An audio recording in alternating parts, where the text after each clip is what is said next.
Não, nós temos exemplos de liderança justa. A história da igreja foi feita por gente de Deus.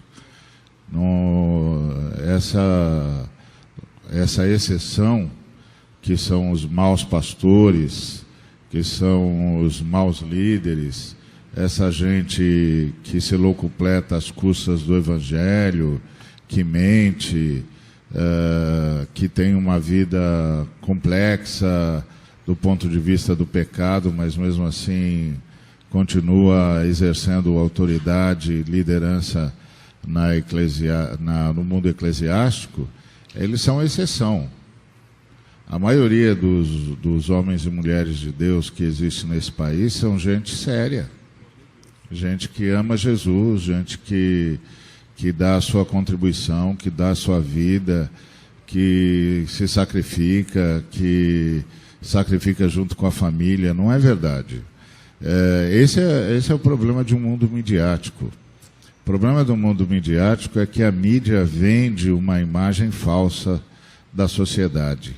A mídia passa para o espectador, o telespectador, a ideia de que a verdade e a realidade estão expressas por meio da mídia. E não é verdade. A mídia é seletiva, a mídia é um negócio nesse país, é um negócio sórdido, é um oligopólio. Ele só manifesta aquilo que dá retorno para os senhores da mídia. Não há democracia midiática nesse país. Os meios de comunicação, que são uma concessão, na verdade são exploradas por oligopólios, dominados por forças políticas retrógradas, escravocratas. E aí, como o nosso nível de educação formal é muito baixo, inclusive faz parte de uma orquestração que só há muito pouco tempo começou a ser enfrentada, porque quando você tem 10% de analfabetos, você tem um índice alto de analfabetos formais, você tem um nível alto de analfabetismo, e que você tem de correr atrás, etc., etc., mas são 10% de pessoas que não sabem ler nem escrever. Agora, quando você tem 74 pessoas de analfabetos funcionais, ou seja, gente que lê, mas só entende 50% ou até 50% do que leu, você não tem apenas uma tragédia, você tem uma orquestração. Você tem um projeto de poder.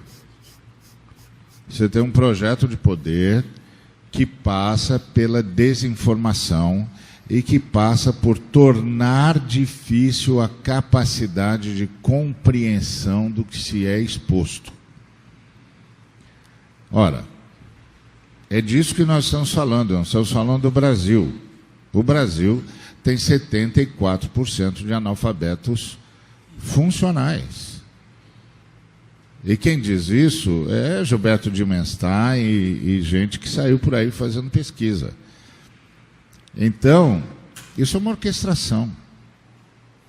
Essa orquestração prende o brasileiro à mídia, tanto a falada quanto a vista. E aí a mídia determina a consciência da realidade e dita o que é realidade. Inclusive fomenta uma imagem.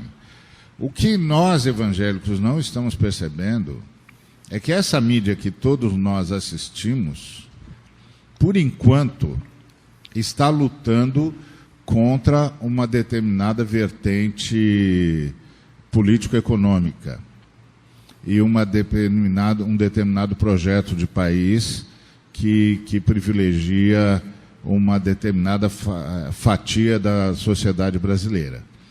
Mas que antes de empreender essa luta, essa mídia tinha um objetivo claro de ridicularizar os evangélicos.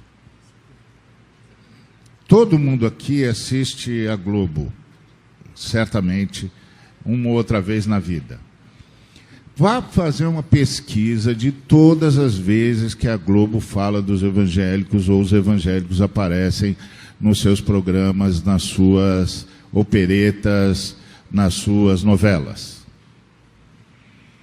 E você vai descobrir que tem uma orquestração para ridicularizar os evangélicos, para vender-nos ao mundo brasileiro, à sociedade brasileira, como um bando de gente ignorante, incompetente, risível, gente bizarra.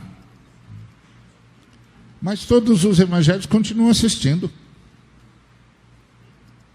Continuam assistindo, continuam comprando, continuam ligando seus aparelhos, deixando seus filhos expostos àquela porcaria, até que eles consigam o que eles querem, nos ridicularizar ao máximo possível e imaginário.